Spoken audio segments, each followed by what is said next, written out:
In this episode, we are going to be talking about deciding to either stay working during treatment or the decision to leave your job. We've shared before that Jackie and I kind of have taken like different paths. Jackie left her job like almost immediately after Maddie was diagnosed, was on maternity leave with Callahan, and then decided to go back to work. After that, I worked for about a year. I think it's important to recognize within this conversation, there's a lot of baked in like privilege and equity issues within the space itself. Kate said, I have the privilege of leaving my job immediately. I had just had twins 4 months before, and I was leading an organization in DC. And because my partner has very good insurance, we're very privileged in that way. And so I think as we talk about being able to leave your job and the decisions around that, we also must talk about the issues of equity that are within the system itself. The research that I'll quote is actually from Dr. Kira Bona from Boston Children's and Harvard, and she does some amazing work around equity within particularly pediatric cancer. And what's crazy is that there's only 4 researchers that are leading work in the entire country around how we can increase equity in pediatric cancer and save lives. So I'm just going to throw that out there as Oh something God, that's also four happening. seems to be the magic number in this world, doesn't it? It's yes, exactly, right? Like what? I wanted to share a statistic that we can kind of talk about a little bit more, which is that as we know, and if you're listening, you automatically understand this, parental work disruptions are prevalent across all income levels. 94% of families reporting some disruption. So that's 94% of families have disruption within their work. One parent quits their job because of the child's illness. So that's 42% of families. Just after initial diagnosis, these are the 2 statistics that I think are the most profound, is that there's 94% of families that have parental work disruptions across all income levels. And then across all income levels, we see one parent, if you are privileged enough to have a 2-parent family, if it's a decision that you made on your own and you're a single parent, that's great too. I'll just name that. Yes, where I see that number actually going up because I just feel like through my experience and what I've witnessed is that like that number actually is a lot high. Just I feel like all the people that we've met, you see like one parent eventually ends up leaving their job because the care just becomes too heavy. And that happened with me. I tried so hard to make it work for so long. And because, and like my husband and I, speaking to Jackie's, privilege, we both had good jobs and our companies were so, I mean, just beyond flexible. So I was on maternity leave. My husband worked at the same company. He still actually works there. And they gave him time off, no questions asked, like paid everything, no questions asked. I mean, obviously it's like a complete nightmare and so shocking. Um, but I really wanted to go back. Working is like a huge part of like who I am. Like I really enjoy working. I like making my own money.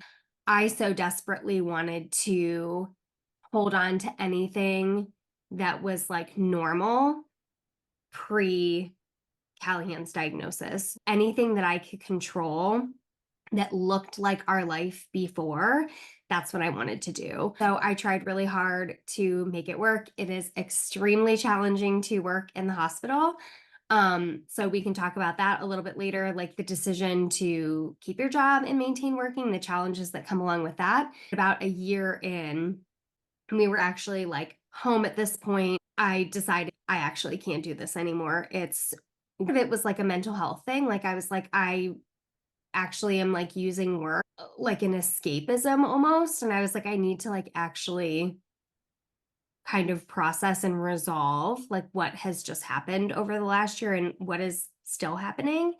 Um, so for me, that was like a piece of it as well. But I think that's common too, that 42% goes up as time goes on, as you know, everyone's journey is different and complications come up. And so you think, oh, I can manage continuing to work or I need to keep working. And then something happens, you hit a wall and you're like, okay, I actually can't anymore. The reality of like living in the hospital for so long, somebody needs to be, or you want someone to be with Callahan. I wanted someone to be with Maddie at all times, right? And it makes me devastated to see still walking through the halls sometimes is like the kids that don't have anyone there with them, Yeah. Because their right? parents have to work. Yeah. They have to work. And that is the reality of the system and the country that we live in. And that's just the reality of childhood cancer. Like, even if you decide to stay in your job, nothing wrong with that. I would have loved to stay in my job. Absolutely loved it. I got to work with kids. I got to work with an amazing team of people. And I just sat there in the hospital room and I remember I was like, I cannot do a good job doing my job anymore.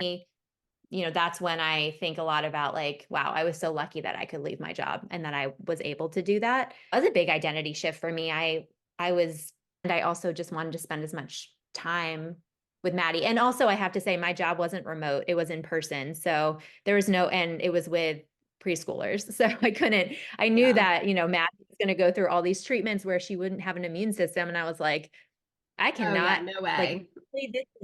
this is not a good idea. I worked all the way through COVID in person in a preschool. So while I was pregnant with twins, and for me, it was wasn't, I was like, if I can't do my work remotely, there's no way I can do this. I definitely we had a lot of support as well. And when I made the decision to leave, and I actually couldn't like fully quit because again, back to the identity thing. I was like, I can't like Yes, cut it off. So I took a yes, leave. Um, and even though like we had like savings and support that again, I know we were very lucky to have, there's still a lot of fear. Like about a year of treatment left, decided the thought first came to me like I was like, I am hitting a wall, like I can't do this anymore. And then like 3 weeks later, Callahan actually got really sick. He got COVID. And then when you're immunocompromised and on chemo, it like can spiral. And so he ended up, we were in the ER and he had COVID. He had this secondary disease from COVID that impacts like all of your organs. And then he had like a bunch of other infections. And so he ended up in the hospital unexpectedly for a month. And we actually, when we were admitted to the PICU, which was like the scariest place in the world to us. Because that was one of the things, going through treatment, we were like, okay, what can we do? Like, what are the things to like try and avoid? And they were like organ involvement and going to the PICU. And they're like, you'll know that you're like, he's doing okay. And like, things are pretty positive if you can avoid those things. He went when we were inpatient for 8 months, like he went to the PICU once and it felt very scary. So this time when we were home and then all of a sudden out of nowhere, we're being admitted to the PICU and they actually couldn't figure out what was wrong with him at first. And things just as like the week went by, they were like, he has this. A day later, oh, and he has this. And he has this. And so they said during that time, they're like, he's actually sicker now than he ever was, even in the beginning of treatment, which was crazy. And so during that stay is when I was like, okay, I could lose him at any time. And like, I can't keep trying to balance all of these things. And like Jackie said, I was at a point where I was like, I'm not like giving my best to my job because I can't. Um, and my child is my priority. So luckily I was able to make that decision, but there was still a lot of fear because we had just come out of that unexpected hospitalization. And then 6 weeks in the future after that, he also ended up in the hospital again for about 2 weeks because he got a PICC line infection. And so, as anyone knows, like in this world, these different infections can completely spiral out of control. So, anytime there's like an infection or anything, it's like very scary. When I made the decision, even though we had a cushion, I was like, I'm still worried about like how, like, what's the future going to look like in terms of me going back to work? Hopefully, we get to a place where I can do that. But like, what if this money runs out? What does that look like? It's all scary. It's so scary. And it is like such like when that stuff happens too, like, oh, it's just like really like brings you back, right? Like you're like, I can't again, like I can't believe this happened and that these are the decisions that I have to make. Mm-hmm. And, you know, leaving your job, even if it's something that you love, if it's something that you don't like, if it's something whatever, if it's an identity, if it's not an identity, it's all just so hard because, like you said, you don't like that fear of like what happens next, like what I'm shifting into this new world of quote unquote like this sounds like I've always struggled with like, oh, like am I just a caretaker now? Like, which is not just, but that's what I think in my mind. And it's Right. so like detrimental to my mental health too. Cause it's like, no, like you're taking care of like one child with cancer and her twin sister who is literally the same age, Yeah. right? Like those are two already big, like having twins was like hard. And then also on top of it, I was like, what? Like this is insane. And Yeah. so It's I navigating two like feel bad. very new, challenging experiences. Like, Yes. and both of them were not things that you were ever expecting to have to navigate. Like one ever cancer with your Yes. child, and the other, like, you weren't anticipating that you were going to be like suddenly leaving your job. Um, and so it's, I yeah, still it's, I still remember like on the Friday before Maddie got diagnosed at the hospital, I was on the phone with like a funder and I was like, "Oh, I'm never leaving. Like I'm going to be here forever." I kid you not. Like I still remember that conversation and then I was like, "Just kidding."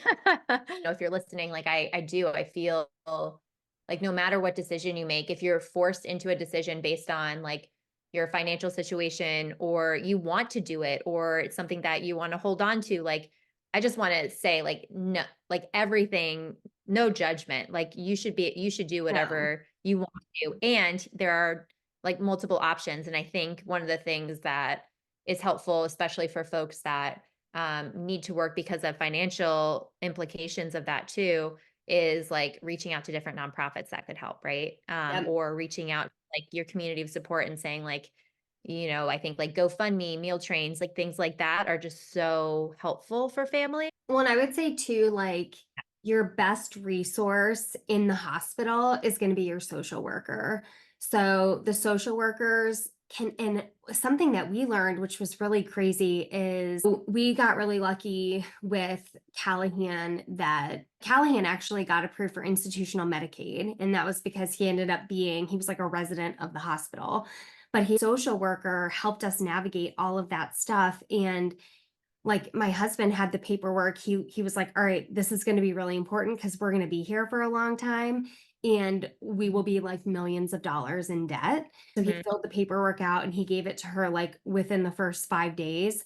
And she said, she was like, "You would not believe how many people just don't even do this." Because there are, to Jackie's points, like I think, like, yeah, we want to talk about like, here's the issue, here's the problem, like we resonate, but here's solutions. And so your social worker can help you connect to different nonprofits that can help you with bills or just with general financial support. There are lots of nonprofits that also help with like material items. So, like if your other child is going back to school, they can help provide like school supplies and book bags and clothes or, whatever your needs are. Yeah, I think like your local support group, lean into that. Someone said to me early on, like, this is your season of receiving. So just accept the help. Yeah, and that's hard. It is That's hard. so hard. It's so hard. So hard.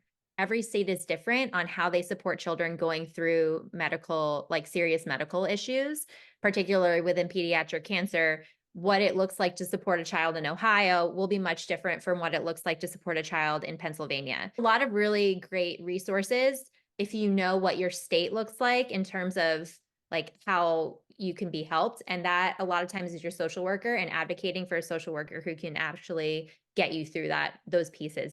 And that becomes your Um, full-time job too, right? Like this all meshes back together. And then also this new job appears for you too as a caregiver of a child with cancer, where you're navigating all of these pieces of insurance, you're navigating reimbursements, you're navigating just like what it looks like to get different treatment roadmaps or reaching out to different hospitals and getting second opinions.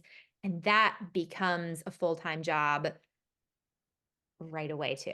And so I think Yeah. like it's On top so of hard. all of the other stuff, like especially if you have another child. Like Yeah. I remember coming home and just being so just exhausted from the day. But like one of my husband and I traded off nights, and we're very lucky that we did not have to like transplant to another city. We're in Columbus, Ohio, team there. And so we're like 10-15 minutes away. So one of us would come home every night to be with our daughter. But every single night I came home, I was bringing tons of laundry. You have a child who's going through cancer treatment. I mean, every bodily fluid is all over their clothes, all over blankets. So every time I was home, after I put my daughter to bed, I was doing laundry. Your community means well, and a lot of times there's a lot of support in the beginning, but for a lot of pediatric cancer families, it's a really long road. And while the community can be really strong and tight in the beginning, it thins out as it goes along. And there's no judgment there either. Like people have to go back to their lives. Like that's just reality. And so figuring out like, okay, like I've got to like get groceries. Like we can't eat out every night that a parent is home because that's not healthy for our other child. Like we have to make meals, and like she has stuff for school and she has birthday parties and we have to get birthday presents for that. Like, and if you have help from family and stuff, that's great, but you're probably not going to have that 100% of the time. So it's balancing all of those kind of everyday keep the light on needs with this new world, like Jackie was just talking about. And it is wild. Yes. And this is like such a random reference, but have you seen the Barbie movie? Yes. Okay. So I feel like with America Ferrera's monologue, it's like Yes. think about like what it's like, and this is from the perspective of a woman, like perspective like of being a mom, being a woman in our society, working, you know, taking care of people, but you can't be like something about like too nice, but you can't be too direct. It's like those things are real in the hospital. They're real with like the people that you work with. It's like it's insane how I feel like for me, especially, like I just had so many instances of one in particular with someone telling me, like, oh, like trying to relate, I really feel what you're going through right now. And I have a lot of work to do too. So I don't know if it's a great time for you to leave.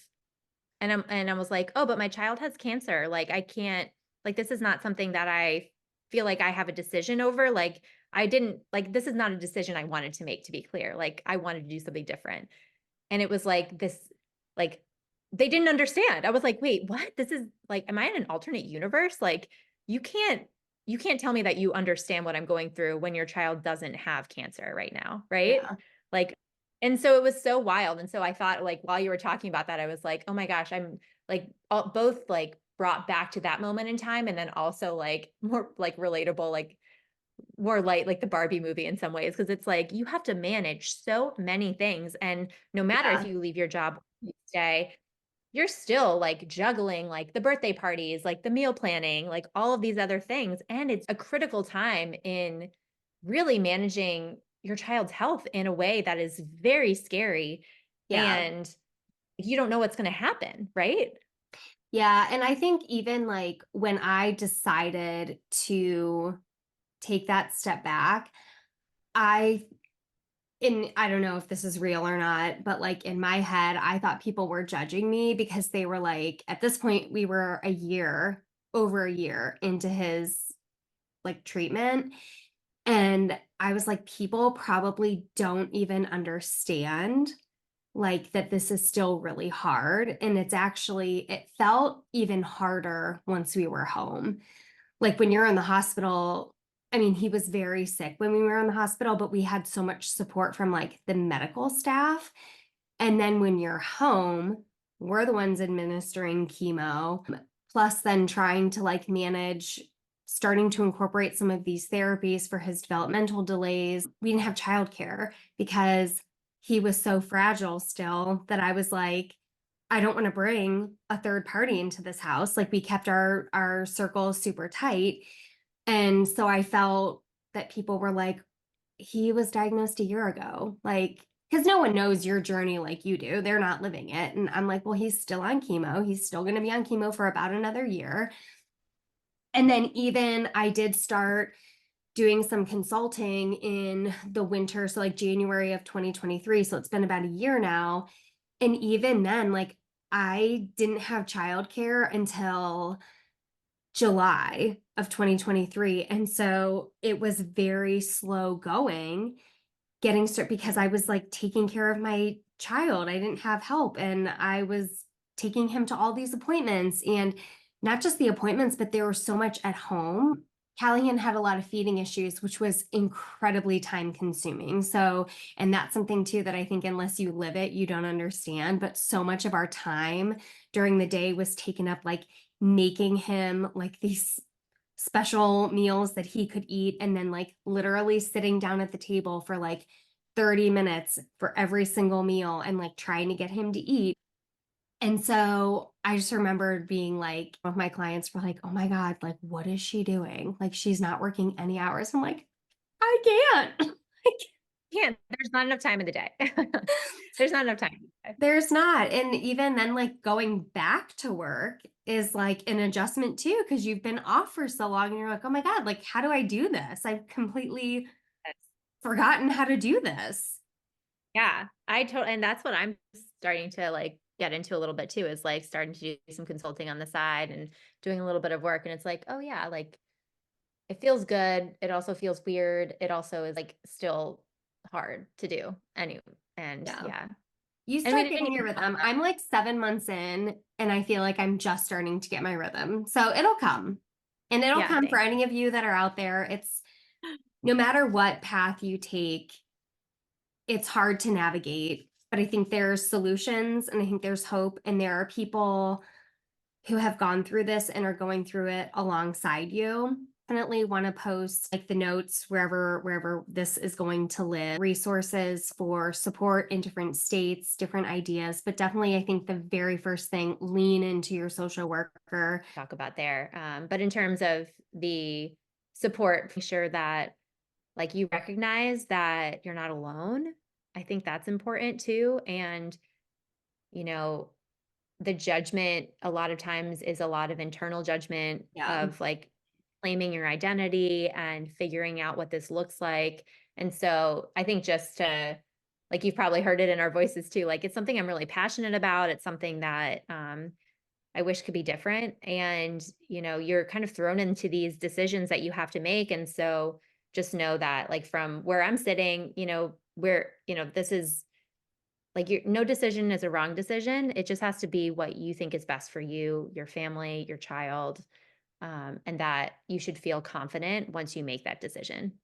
Yeah. And something I heard recently, it was when, so I was on a leave. I was approved for a year. So this past June 2023, I had to decide whether I was going to go back to my job or if I was going to kind of like take this leap and kind of dig into consulting.